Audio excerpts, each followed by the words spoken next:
Kembali lagi di channel Ondi Zimbel. Video kali ini saya akan memberikan apa sih itu heater, dan kita sering mendengarnya tapi kita tidak tahu fungsi lebih mendalam tentang heater dan bagaimana heater itu bekerja.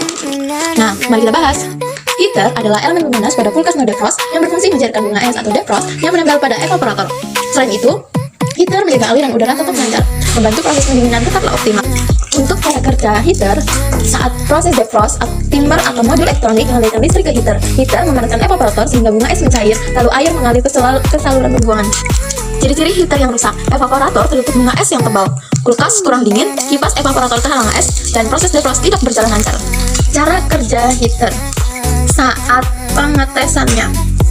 Pada kulkas, gunakan multimeter home jika heater memiliki nilai hambatan atau resistansi, berarti masih baik. Jika terbaca putus atau all atau tidak ada hambatan, heater rusak dan harus diganti. Sekian video dari saya, sebelum bye-bye.